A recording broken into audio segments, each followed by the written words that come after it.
Olá, bom dia, boa tarde, boa noite. Você está falando com o Ricardo Bulhões e a gente vai dar continuidade aos nossos assuntos de direito sucessório.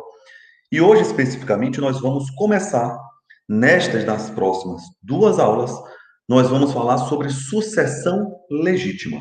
Nós vamos entender quais são as regras que disciplinam a transferência de patrimônio. Perfeito? Então, sem perder tempo, vamos dividir a tela. Apresentação agora. Você já sabe que eu acho importante que essa aula seja acompanhada com caderno. Então anote tudo, pare o vídeo, bora lá. Pois bem, nosso tema de hoje, portanto, é sucessão legítima. Mas, Ricardo, quando você está falando de sucessão legítima, você está querendo falar de quê? Bora ver? Vamos começar com um conceito. Quando nós falamos de sucessão legítima, nós estamos querendo abordar, deixa eu só botar aqui em caixa alta, nós estamos querendo abordar quais são os conjuntos de regras que disciplinam a transferência de patrimônio. Lógico, aqui cabe uma observação, desde que inexista testamento. Por que esta observação é importante? Porque nós já vimos que no que se refere à sucessão, primeiro deve-se atentar, observar se existe ou não um testamento. Depois, nós entramos na inexistência, nós entramos na regra de sucessão legítima. Então, quem vai suceder quem? Na linha sucessória, quem é que vai ter preferência? Como é que o primeiro Código Civil trabalhava com a sucessão legítima? Como é que o Código Civil de 2002 aborda o tema? Será que houve modificações? Sim. Convém aqui também dizer o seguinte, que essa vai ser uma aula simplificada, porque já vou estruturar tudo em forma de tabela. Apesar de que, neste primeiro encontro, nós vamos abordar a matéria de maneira mais ampla, e a partir das próximas aulas, a gente começa a abordar algumas especificidades. Perfeito? Então, bora lá. Se você já sabe que vamos começar a trabalhar os conjuntos de regras que disciplinam a transferência patrimonial, a transferência de patrimônio, desde que ainda exista testamento, nós já vimos em vídeos anteriores, nós temos que começar a pensar quais são as regras, portanto. Quais são as regras? A primeira regra é o seguinte: salvo as situações de suspensão, de impedimento, não é possível negar a ordem de sucessão hereditária. O próprio legislador, o próprio Estado, ele já escolheu quem é que tem preferência do ponto de vista de transferência patrimonial. Então, a nossa primeira regra, que nós vamos materializar aqui, é que não se pode negar vou botar em caixa alta, ordem de sucessão hereditária. Significa dizer que aquela ordem prevista no Código Civil deve ser obedecida. Aí, você tem que me perguntar qual é a ordem prevista no Código Civil. E aí eu tenho que historicizar, porque essa primeira parte da aula, para mim, é super importante. Entenda, no primeiro Código Civil, logo depois das ordenações filipinas, o que regia as relações privadas no Brasil foi o Código Civil de 1916.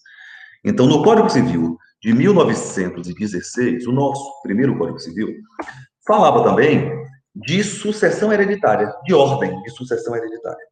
E nós tínhamos ali descendentes, ascendentes, cônjuge e cônjuges e, por último, colateral. Perceba que na primeira linha de ordem sucessória vem os descendentes. Nós pensamos numa linha reta. Depois, nós pensamos nos ascendentes e o cônjuge estava previsto ali do ponto de vista de ordem sucessória, tão somente na terceira linha da cadeia sucessória. Isso previsto no primeiro Código Civil. No nosso Código Civil agora, de 2002, Eu vou botar isso. Ocorre que no Código Civil de 2002 é esse que nós estudamos, o nosso segundo Código Civil. Nosso Código Civil de 2002. É importante falar que o status do cônjuge, ele foi ampliado. Isso significa dizer que houve uma ampliação e um reconhecimento do cônjuge como herdeiro necessário.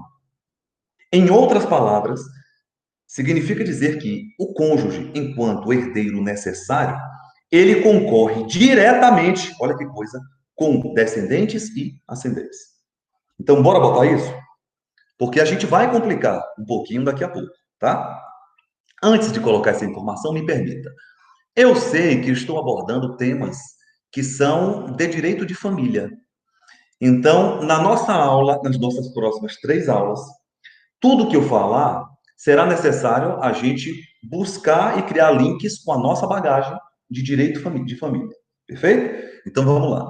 Tendo feito essa observação, vamos botar aqui no Código Civil de 2002. Você já sabe que essa aula é produzida com você, em conjunto, com você. Vamos botar que foi ampliado. Foi ampliado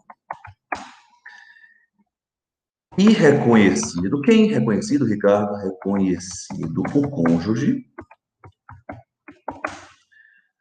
como, vou botar em caixa alta porque é importante, herdeiro necessário. Ponto. Portanto, é a conclusão desta observação, portanto, concorre diretamente, desde que se enquadre nas hipóteses que eu vou colocar aqui agora, e essa aula vai ficar interessante porque eu vou facilitar a sua vida. Já vou colocar tudo em tabela para que você saiba quando é que o cônjuge vai ou não concorrer. Perfeito? É sobre isso que a gente vai abordar, pelo menos nesse primeiro momento.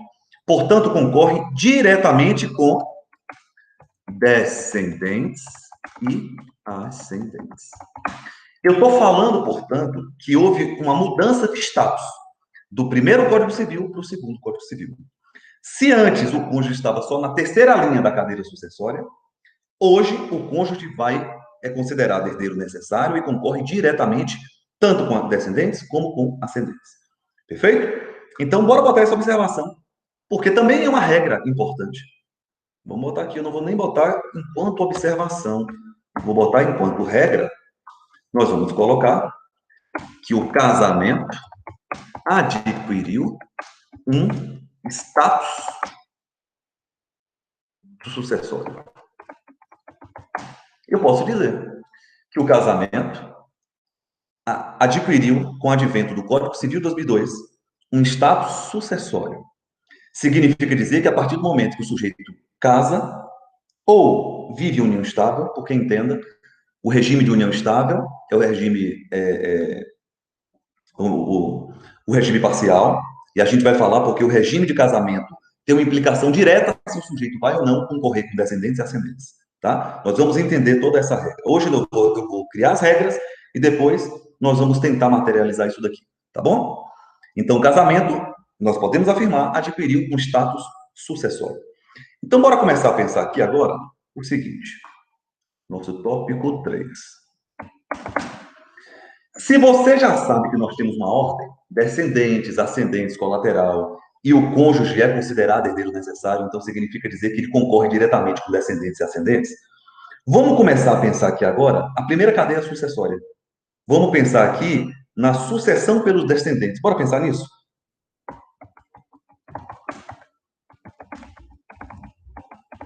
Vamos te guiar aqui. Como é que nós estamos? Você já sabe que nós agora estamos entrando nas regras que disciplinam transferência de patrimônio. É isso que nós vamos falar na aula de hoje. E aí nós estamos criando regras. Primeiro que eu não posso negar a ordem sucessória. E você já sabe que a ordem sucessória do Código Civil é descendentes, ascendentes, colateral, sabendo que o cônjuge é considerado herdeiro necessário e concorre diretamente com descendentes e ascendentes. Isso você já entendeu. Você já entendeu, portanto, que com o advento do Código Civil 2002, o casamento adquiriu um status diferente, um status sucessório. A doutrina, inclusive, fala isso. Olha que coisa legal. Agora a gente vai começar a pensar na primeira linha da cadeia sucessória, descendentes. Só que eu vou criar aqui agora, nesse momento com você, pensar descendentes em contrapartida com o cônjuge. Perfeito?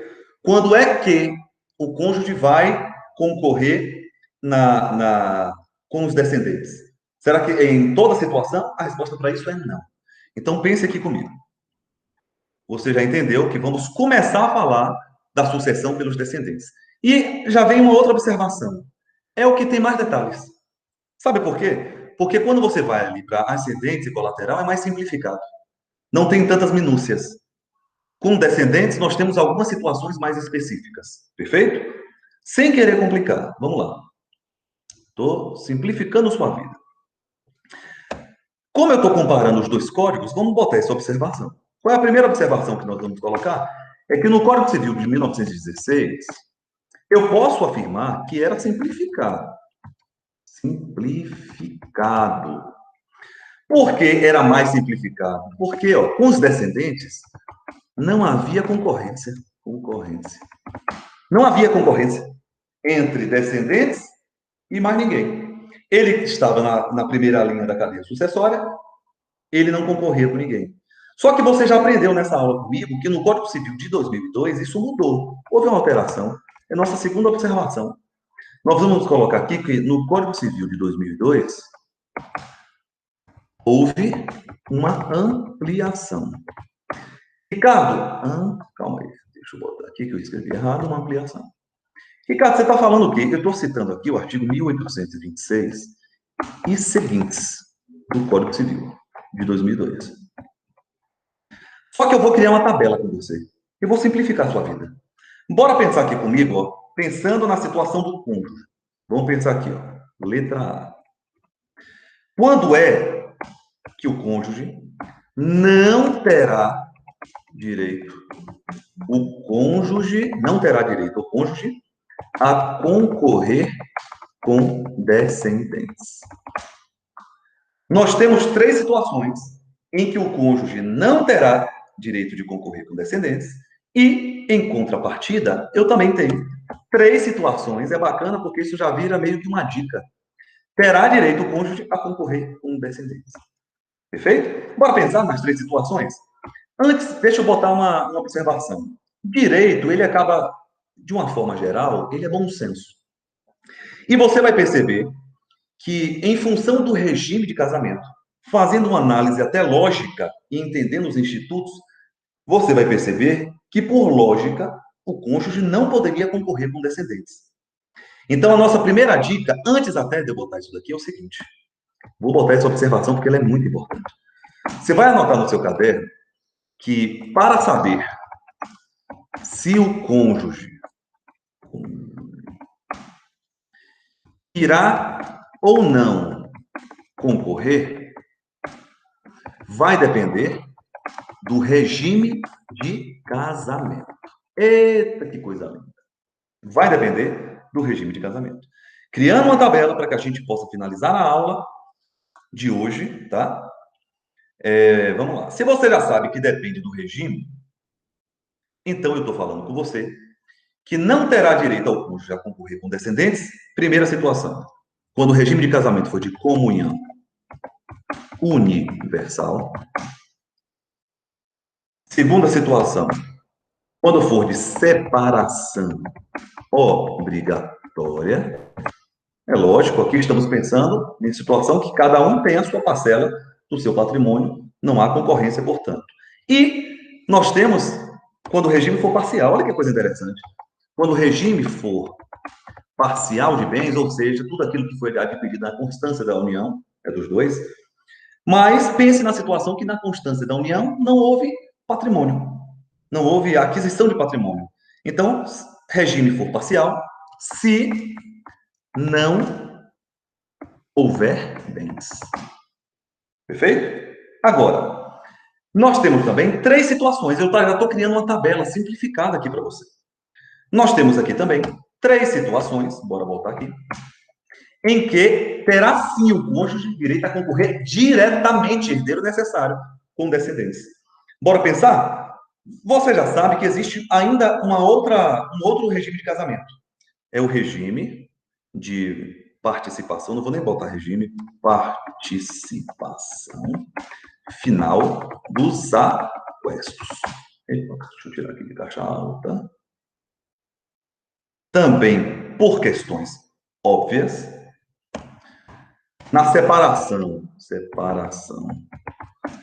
convencional, deixa eu tirar de caixa alta toda hora eu estou botando, separação convencional, também por questões lógicas, e olha que coisa interessante, no regime parcial de bens,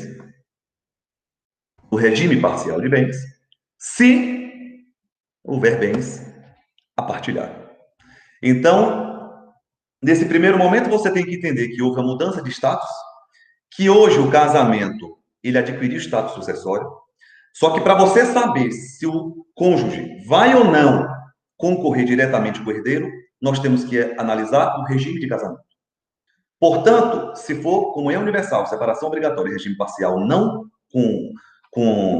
em que não houver aquisição de bens na constância da união, você não fala de concorrência. Nos próximos encontros, nós vamos pensar especificamente cada situação dessa, porque cada uma tem minúcias. Aqui eu estou trabalhando de uma maneira ampla para que você entenda e trabalhando com uma tabela para que você compreenda e enxergue a matéria de maneira amplificada. Mas, por outro lado, em contrapartida, terá direito, sim, de concorrer com descendentes se o regime for de participação final dos aquestos, separação convencional ou regime parcial, em que houve aquisição de patrimônio na constância da união. Aqui agora eu finalizo o nosso encontro. Quero agradecer a você pelo prazer que foi essa ministração. Qualquer dúvida, me procure nas redes sociais. Forte abraço, Deus abençoe, tamo junto. Valeu.